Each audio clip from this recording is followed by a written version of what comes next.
ಸಾವಿರಾರು ವರ್ಷಗಳಿಂದ ಈ ಸ್ಥಳದಲ್ಲಿ ತಾಯಿಯೊಂದಿಗೆ ವಾಣಿಯೊಂದಿಗೆ ವಿನಾಯಕರು ನೆಲೆಸಿದ್ದು ಎಲ್ಲ ಭಕ್ತರ ಇಷ್ಟಾರ್ಥಗಳನ್ನು ನೆರವೇರಿಸ್ತಾ ಬರ್ತಾ ಇದ್ದಾರೆ.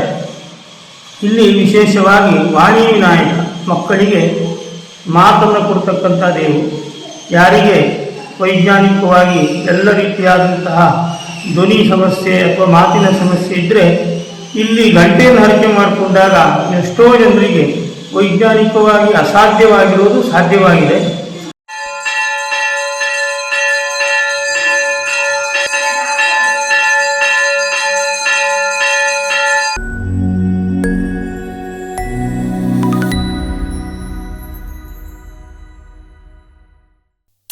ನಮಸ್ಕಾರ ಸ್ನೇಹಿತರೆ, ಎಲ್ರಿಗೂ.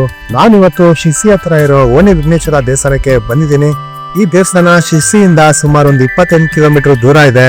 ಬನ್ನಿ, ಈ ದೇವಸ್ಥಾನದ ಬಗ್ಗೆ ಮಾಹಿತಿನ ನಾನು ನಿಮ್ಗೆ ಕೊಡ್ತೀನಿ. ಬನ್ನಿ ಹೋಗೋಣ.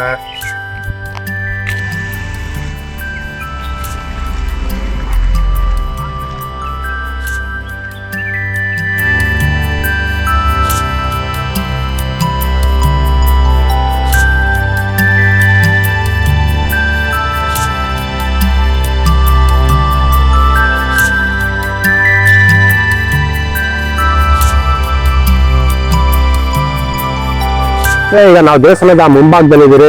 ಇಲ್ಲಿ ನೋಡ್ಬೋದು, ಇಲ್ಲಿ ದೇವಸ್ಥಾನ ಹೇಗಿದೆ ಅಂತ. ಸುತ್ತ ಪ್ರಕೃತಿ ಇದೆ, ಪ್ರಕೃತಿ ಮಧ್ಯೆ ಇದೊಂದು ದೇವಸ್ಥಾನ ಇದೆ. ಬನ್ನಿ ದೇವಸ್ಥಾನದ ಒಳಗಡೆ ಹೋಗೋಣ.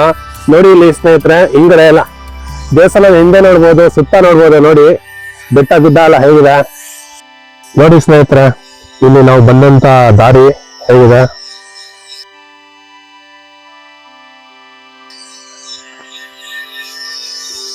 ನೋಡಿ. ಸುತ್ತ ಇರೋ ಪ್ರಕೃತಿನ ನೋಡಿ ಹೇಗಿದೆ. ಇಲ್ಲಿ ದೇವಸ್ಥಾನದ ಕನ್ಸ್ಟ್ರಕ್ಷನ್ ಮಾಡ್ತಾ ಇದಾರೆ. ಬನ್ನಿ ದೇವಸ್ಥಾನದ ಒಳಗಡೆ ಹೋಗೋಣ.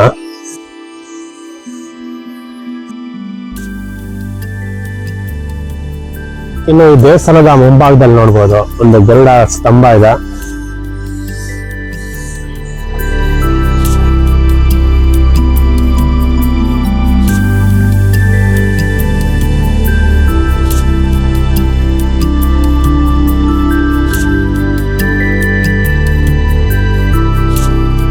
ನೋಡಿ, ಇಲ್ಲಿ ನಾನು ಹಿಂದೆ ಇರೋಂಥದ್ದು ಗಣೇಶನ ದೇವಸ್ಥಾನ. ಬನ್ನಿ ಗಣೇಶನ ದೇವಸ್ಥಾನ ಹೇಗಿದೆ ಅಂತ ತೋರಿಸ್ತೀನಿ, ನೋಡೋಣ. ಬನ್ನಿ ದೇವಸ್ಥಾನ.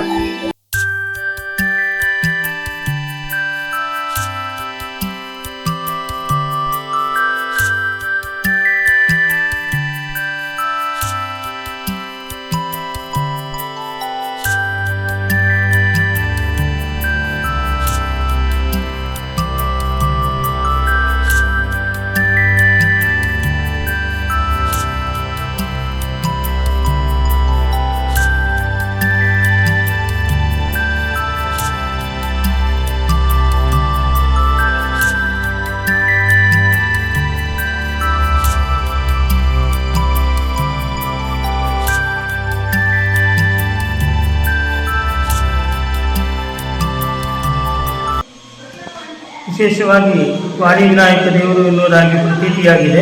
ಸಾವಿರಾರು ವರ್ಷಗಳಿಂದ ಈ ಸ್ಥಳದಲ್ಲಿ ತಾಯಿಯೊಂದಿಗೆ ವಾಣಿಯೊಂದಿಗೆ ವಿನಾಯಕರು ನೆಲೆಸಿದ್ದು ಎಲ್ಲ ಭಕ್ತರ ಇಷ್ಟಾರ್ಥಗಳನ್ನು ನೆರವೇರಿಸ್ತಾ ಬರ್ತಾ ಇದ್ದಾರೆ. ಇಲ್ಲಿ ವಿಶೇಷವಾಗಿ ವಾಣಿ ವಿನಾಯಕ ಮಕ್ಕಳಿಗೆ ಮಾತನ್ನು ಕೊಡ್ತಕ್ಕಂಥ ದೇವರು.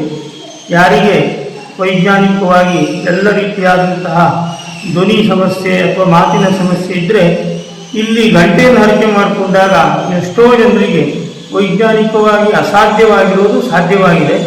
ಸುಸ್ಪಷ್ಟವಾಗಿ ಮಾತಾಡುವುದಕ್ಕೂ ಹಾಗೆ ಒಳ್ಳೆಯ ಬುದ್ಧಿ ಮಕ್ಕಳಿಗೆ ಮಾತು ಇದನ್ನೆಲ್ಲ ಕೊಡ್ತಕ್ಕಂತಹ ವಾಣಿ ವಿನಾಯಕ ಅನೇಕ ವರ್ಷಗಳಿಂದ ಇಲ್ಲಿ ನೆಲೆ ನಿಂತಿದ್ದು ಸಾವಿರಾರು ಭಕ್ತರಿಗೆ ಇಷ್ಟಾರ್ಥವನ್ನು ನೆರವೇರಿಸಿದ್ದಾರೆ.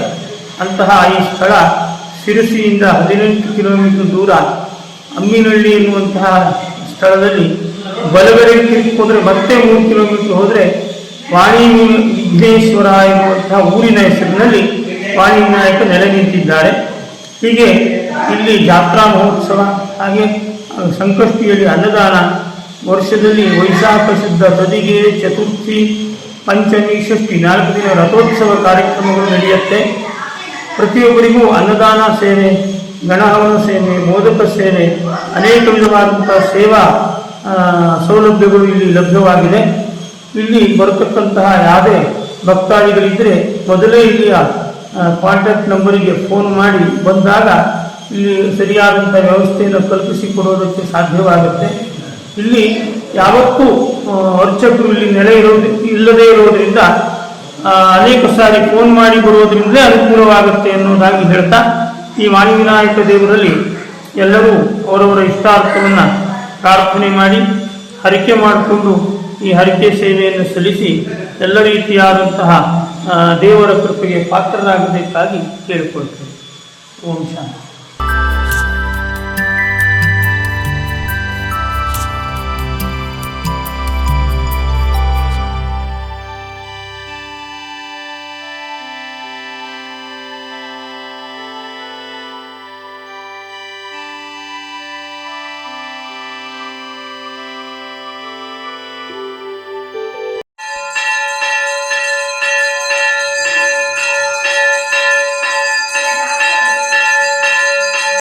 ಸ್ನೇಹಿತರೆ, ಈ ವಿಡಿಯೋ ಇಷ್ಟ ಆಗಿದೆ ಅಂತ ಅನ್ಕೊಂತೀನಿ. ಇಷ್ಟ ಆಗಿದ್ರೆ ಲೈಕ್ ಮತ್ತೆ ಕಮೆಂಟ್ ಮಾಡೋದನ್ನ ಮರಿಬೇಡಿ. ಹಾಗೆ ನಿಮ್ಮ ಅನಿಸಿಕೆಗಳನ್ನ ಕಮೆಂಟ್ ಮುಖಾಂತರ ತಿಳಿಸಿ.